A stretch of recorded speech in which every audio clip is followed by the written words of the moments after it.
नमस्कार, मैं हूं रवि तिवारी। आप देखना शुरू कर चुके हैं लोकल टीवी। छत्तीसगढ़ के देवभोग और मैनपुर ब्लॉक से ये खबर निकलकर सामने आ रही है। उस खबर की जानकारी मेरे लोकल टीवी के दर्शकों को देने आया हूं।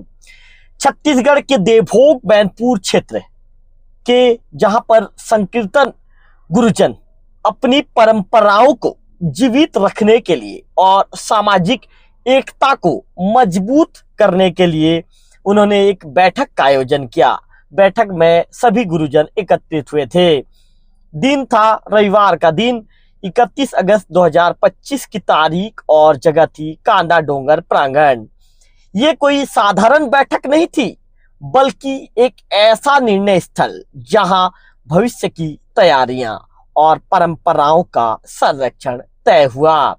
बैठक की शुरुआत जय श्री कृष्णा के जय घोष से हुई और फिर एक एक कर महत्वपूर्ण बिंदुओं पर चर्चा आगे बढ़ती चली गई। सबसे पहले 14 सितंबर 2025 को नवाखाई भेंटघाट कार्यक्रम आयोजित करने का निर्णय लिया गया। ये पर्व केवल फसल का उत्सव नहीं, बल्कि आपसी भाईचारे और एकजुटता का प्रतीक है।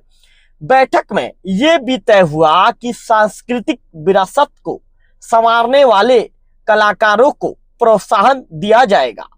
इसी कड़ी में एक कलाकार को 500 रुपए की दान राशि देने का निर्णय सर्वसम्मति से लिया गया।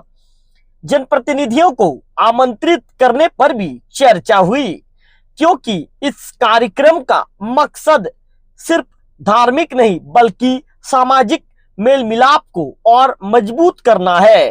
कोई भी आयोजन को बिना व्यवस्था के अधूरा है। टेंट, साउंड और भोजन की रूपरेखा पर भी गहन चर्चा हुई, ताकि आने वाले मेहमानों को किसी भी प्रकार की असुविधा ना हो। कार्यक्रम को सफलतापूर्वक संचालित करने के लिए एक समिति का गठन किया गया, यानी जिम्मेदारियां तय हुई और हर किसी ने अपना अपना दायित्व स्वीकार किया।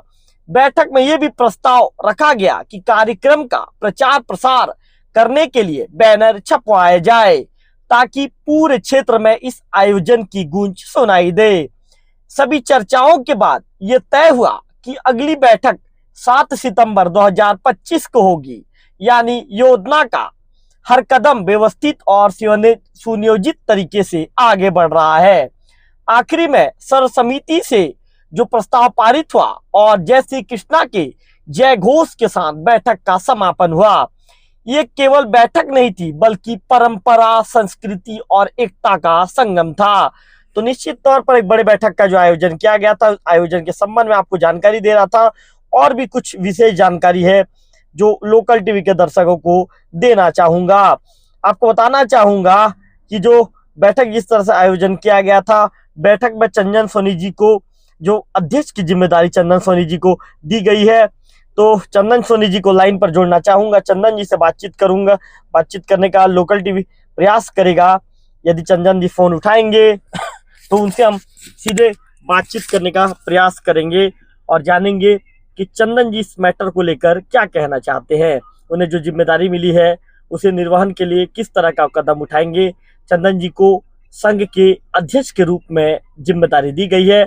मैनपुर और देवभोग ब्लॉक के गुरुजनों की, संकीर्तन गुरुजनों की बैठक रखी गई थी। कांडा डोंगर के प्रांगण में बैठक रखा गया था। बैठक में चंदन जी को अध्यक्ष की जिम्मेदारी दी गई है। ये सर्वसम्मति से पारित हुआ है। सभी ने कहा कि चंदन जी जो सीनियर हैं, काफी लंबे समय से संकीर्तन मंडली में वो गुरु की भूमिका निभाते आ रहे हैं, ऐसे में उन्हें जिम्मेदारी दिया जाए। इस तरह की जानकारी वहां पर जो है सर्वसम्मति बैठक में पारित हुआ। तमाम चीजों को लेकर एक बातचीत की गई, रायशुमारी की गई। करीब 2 से 3 घंटे तक ये बैठक चला। बैठक में मैं आपको बता रहा था कि तमाम बिंदुओं को लेकर चर्चा हुई और चर्चा के दौरान सभी लोगों ने एक राय होकर चंदन सोनी जी को अध्यक्ष बनाने की घोषणा की। चंदन सोनी जी ने अध्यक्ष बनने के बाद बातचीत के दौरान कहा था कि जो भी परिस्थितियां होंगी, निश्चित तौर पर संघ के विकास के लिए काम करूंगा। आने वाले दिनों में जहां पर भी मुझे संघ की जरूरत मेरे लिए महसूस होगी, निश्चित तौर पर मैं वहां पर खड़ा रहूंगा। तो कुल मिलाकर चंदन सोनी जी को फोन लाइन पर हम लेने के प्रयास कर रहे थे, लेकिन किसी कारणवश वो फोन नहीं उठा पा रहे हैं। तो कोशिश करेंगे कि जब भी फोन पर बात होगी वो क्या कहते हैं, उनके चीजों को, उनके वक्तव्य को भी लोकल टीवी के दर्शकों तक पहुंचाने का प्रयास करेंगे।